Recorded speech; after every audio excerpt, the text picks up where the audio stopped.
बिस्मिल्लाहिर्रहमानिर्रहीम। इससे पहले मैंने आप लोगों को बताया था कि जेलम में कुरान पाक की बेहुरमती हुई थी और मुल्ज़मान के खिलाफ पुलिस जो है वो एक्शन नहीं ले रही थी। इस वजह से तहरीक लब्बैक पाकिस्तान ने आज धरना देने का ऐलान किया था।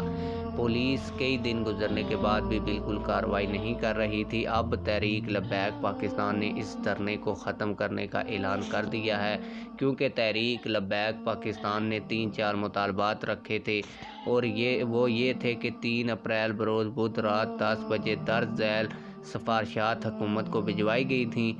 जाए वकूआ पर DPO खुद जाएं और ज़ाती हैसियत में केस को देखें। नाअहल SHO की जगह काबिल अफसर को तैनात किया जाए और काबिल तरीन अफसरान पर मुश्तमिल बाकायदा इंक्वायरी टीम तश्कील दी जाए।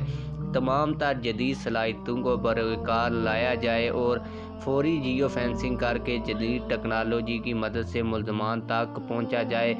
तो अब जब तहरीक लब्बैक पाकिस्तान के धरने को चंद ही घंटे बाकी थे तो DPO साहब ने बाकायदा खुद ट्वीट भी किया और DPO साहब की जो है वो सरबराही में एक बड़ा जो है वफद वो जाए वकूआ पर भी पहुंचा और तमाम तर तफ्तीश मुकम्मल कर ली गई है। जियो फेंसिंग भी मुकम्मल कर ली गई है।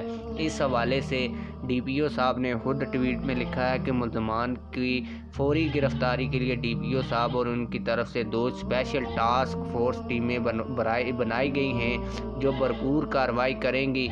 महमूदाबाद में सिक्योरिटी अदारों ने सर्च ऑपरेशन किया है और घंटों से जारी रहने वाले सर्च ऑपरेशन में 6 अफराद जो मशकूक हैं, जिनके मुलव्वस होने के कुछ खदशात मिले हैं, उनको गिरफ़्तार कर लिया गया है। मज़ीद अफराद की गिरफ़्तारी और जो 6 अफराद गिरफ़्तार हुए हैं उनसे तफ्तीश की जा रही है और जैसे ही असल मुल्ज़मान का पता चलेगा तो उनको भी गिरफ़्तार किया जाएगा। इसके बाद तहरीक लब्बैक पाकिस्तान के जेलम के अमीर अल्लामा आसम इशफाक रिजवी साहब, जिन्होंने धरना देने का ऐलान किया है, उन्होंने धरने को मौखर कर दिया और कहा है कि अगर पुलिस कुछ दिनों तक मज़ीद जो है वो असल मुल्ज़मान तक नहीं पहुंचती तो उसके बाद दोबारा धरना भी हम दे सकते हैं, या इस मामले में अगर पुलिस लैतो लाल से काम लेती है तो फिर भी हम दोबारा धरना दे सकते हैं। आप लोग इस हवाले से क्या कहते हैं? कमेंट सेक्शन में हमें ये ज़रूर बताइएगा। मिलते हैं किसी और वीडियो में।